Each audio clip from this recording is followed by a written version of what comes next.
nous allons voir les bonnes procédures de nettoyage et désinfection d'une cuve, avec tous les points critiques importants à bien gérer pour obtenir une bonne qualité microbiologique.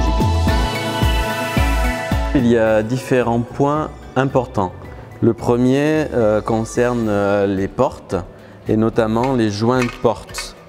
Parce que derrière ces joints, on voit celui-ci, il est assez neuf. Quand ils sont un peu plus vieux, on a du vin qui peut s'incruster derrière les joints et derrière laisser se développer des bactéries acétiques et donc amener des mauvais goûts. Bien nettoyer, désinfecter ces portes avec les joints, et souvent les joints on va les démonter et les faire tremper dans une solution de nettoyage. Alors, un autre point important pour les cuves, ça concerne les vannes. Donc les vannes, qui sont soit des vannes à boules, soit des vannes papillons. À l'intérieur de ces vannes, c'est un peu plus difficile pour accéder et pour bien nettoyer. Et donc on va les démonter avant chaque campagne de vinification pour bien les frotter, les détartrer, les désinfecter, les faire tremper. Que ce soit pour ces vannes ou pour le robinet dégustateur ou le robinet à l'intérieur de la cuve ici, souvent des dépôts de tartre se forment et ils sont un peu difficiles à éliminer. Donc il faut absolument aller les éliminer avec un petit écouvillon pour éviter qu'il soit le lieu de développement des micro-organismes.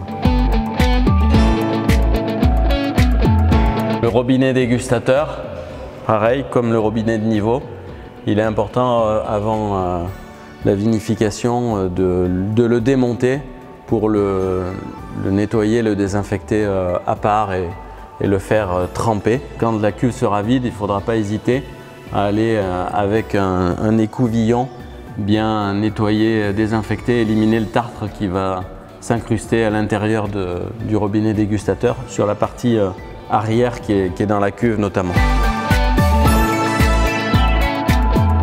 Un dernier point sur la cuve concerne les parties hautes et au niveau des couvercles, il faudra effectivement bien s'assurer que tout est bien nettoyé en haut. On voit ici le système de bonde aseptique. Bon, la cuve est vide donc la bonde n'est pas remplie, mais vous pouvez voir ici cette bombe sur une grosse cuve et donc où on va positionner ici des solutions de sulfite pour limiter le contact avec l'air et donc limiter le développement de fleurs ou de bactéries acétiques. La cave a équipé beaucoup de ces cuves inox avec un système de passage d'azote, ce qui fait qu'on n'a pas de bonde aseptique, mais on chasse l'air avec cet azote.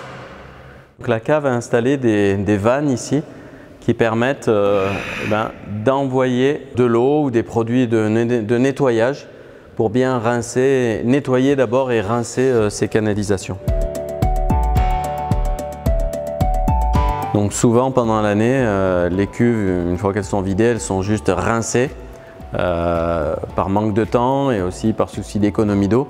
Effectivement, il vaudrait mieux nettoyer et désinfecter les cuves une fois qu'on les vide et ensuite les désinfecter à nouveau juste avant de les remplir si on les remplit que quelques jours à quelques semaines plus tard.